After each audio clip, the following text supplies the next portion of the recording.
Ushuaia, el fin del mundo. Hoy es un paraíso turístico, pero hace un siglo era el lugar donde Argentina escondía sus peores pesadillas. Allí, en una celda húmeda y castigada por el frío antártico, murió el hombre que cambió la criminología del país para siempre. No era un gigante, ni un hombre robusto. Era un joven de cuerpo pequeño, orejas desproporcionadas y una mirada vacía que helaba la sangre. Esta es la historia de Cayetano Santos Godino, conocido mundialmente como el Petizo Orejudo. ¿Cómo es posible que un niño comenzara una carrera criminal tan atroz que dejaría una marca imborrable de sangre en la historia argentina? Buenos Aires, 1896, en un conventillo sobrepoblado,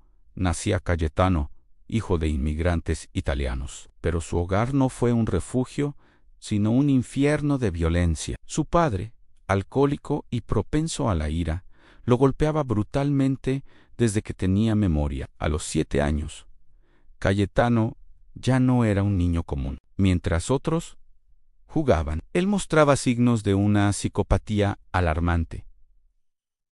Llevaba a otros niños a baldíos no para jugar, sino para torturarlos. Su propio padre, desesperado y asustado, lo entregó a la policía varias veces pidiendo que lo encerraran antes de que fuera tarde. Pero en esa época, el sistema no sabía qué hacer con un niño así. Lo devolvían a la calle, y con cada regreso, el hambre de violencia de Cayetano solo crecía. Llegamos a 1912, el año del terror. La violencia de Cayetano escaló a niveles inimaginables. Ya no solo usaba sus manos, ahora utilizaba piedras, cordeles y clavos. El caso de Arturo Laurora y el pequeño Reina Benikov, de solo 5 años, conmocionaron a una ciudad que no entendía qué estaba pasando. El modus operandi era aterrador por su simplicidad. Engañaba a sus víctimas con caramelos o juguetes y las llevaba a quintas abandonadas o terrenos baldíos. Pero lo más inquietante ocurría después. Cayetano solía asistir a los velorios de sus víctimas. Se mezclaba entre los familiares, observando el dolor de los padres en silencio, como si estuviera admirando su obra terminada. La ciudad estaba en pánico. Se hablaba de un monstruo suelto, pero nadie sospechaba de ese chico de aspecto débil y ropas gastadas que deambulaba por las calles. El final de su libertad llegó por un detalle casi increíble. Tras su último crimen, la curiosidad lo traicionó y regresó al lugar del hecho. Fue detenido casi por rutina, pero su confesión ante los investigadores dejó a todos sin palabras. No mostró ni un gramo de arrepentimiento. Hablaba de sus asesinatos con una naturalidad técnica, detallando cómo disfrutaba del proceso. Los médicos